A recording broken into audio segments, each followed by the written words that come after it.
कि ये कौन लोग हैं जो इस तरह के बहिष्कार की बात करके के पीछे इनका असली राजनीतिक मंतव्य क्या हो सकता है और इसमें दोनों तरफ के सम्मिलित हैं। देखिए, इस देश में जब जब कोई बड़ा त्योहार आता है या चुनाव आता है तब इस तरह की बातें आती हैं कि हमको धार्मिक रूप से एकजुट होना चाहिए, हमको अपने समाज के लोगों को आगे बढ़ाना चाहिए, हमको ऐसी जगहों से खरीदारी करनी चाहिए जिससे दूसरे लोगों को लाभ ना मिले।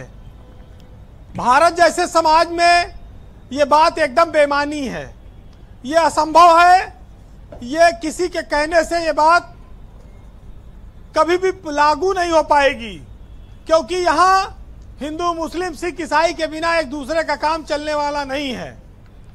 और सियासत अपने फायदे के लिए चाहे जितना बंटवारा कराए, वोट पाने के लिए चाहे जितने कोशिश करे, लेकिन ये समाज अटूट रहा है और उसी तरह से रहेगा। ब्रजेश जी, आप सामाजिक विवाद बढ़ाकर रोटियां तो सेक सकते हैं, लेकिन नफरत, दुश्मनी ये बहुत अस्थाई नहीं है, ये वक्त के साथ बदल जाती हैं। इंसानियत हमेशा कायम रहेगी, जो इस देश में हर धर्म का मूल है, चाहे हिंदू हो चाहे मुसलमान हो जी। लेकिन सबसे बड़ी बात यह है कि हम आज चर्चा जब कर रहे हैं तो हम एक बहुत बड़े त्योहार पर कर रहे हैं, दिवाली का त्योहार, रोशनी का त्योहार, जीवन में लोगों के खुशियां लाने वाला त्योहार।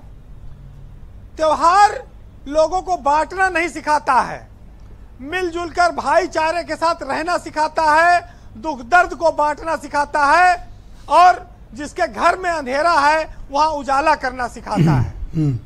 और इस त्योहार पर हम इस देश में रहने वाले किसी शख्स का बहिष्कार करें, किसी व्यवस्था का, यह संभव नहीं है और न यह कतई जायज है। यह एक विभाजन वाली बात, ये विचारों के अलग अलग मतों की भिन्नता हो सकती है, लेकिन इस देश की व्यवस्था और संस्कृति पर यह लागू नहीं होती है। जिस देश में आज तक चाइना के झालर के बहिष्कार नहीं कर पाए, वो मुसलमान के सामान न खरीदे बहिष्कार करेंगे। यहाँ हर दिवाली पर 100 और मस्तक चाइना झालर अब की ना लगे, बहिष्कार कर दो, और हर बार चाइना झालर काम चलाती है। तो यह हिंदू मुस्लिम एक जीवन शैली है इस देश की, एक पद्धति है, इसको अलग नहीं किया जा सकता, इसको कभी नकारा नहीं जा सकता। 150 करोड़ की आबादी का यह देश है, यहाँ हर चीज की आवश्यकता एक दूसरे से पड़ती है। सामान, इलाज, होटल, ड्राइवर, पानी, पेट्रोल पंप, अस्पताल, डॉक्टर, खून, क्या क्या कहां कहां ढूंढोगे और कैसे इससे बचोगे? जी। हिंदू मुस्लिम देखकर कितना पसंद और नापसंद करोगे, कितना चीजों को छोड़ोगे। आज धनतेरस है इस देश में, हमारी आपकी जिम्मेदारी है कि हम आज ईश्वर से ये दुआ करें कि इस देश में धन बरसे न बरसे, लेकिन आज के दिन कोई इस देश में रोटी को न तरसे, कोई भूखा न रहे। इस धनतेरस का उद्देश्य आज ये है।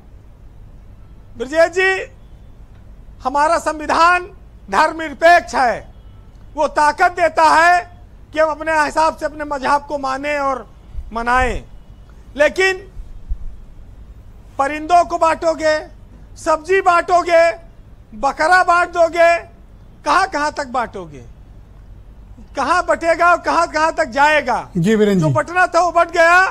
सियासी फायदे के लिए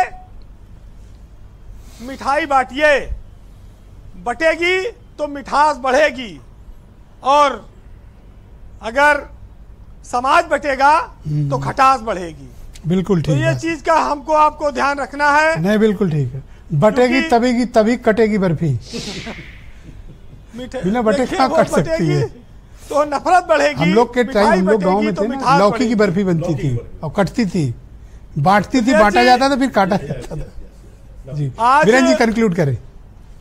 देखिए, हम सब एक ऐसे युग में जी रहे हैं जहां पर हम धर्म के नाम पर तो लड़ते हैं, लेकिन धर्म के नाम पर चलने की कोशिश नहीं कर रहे हैं।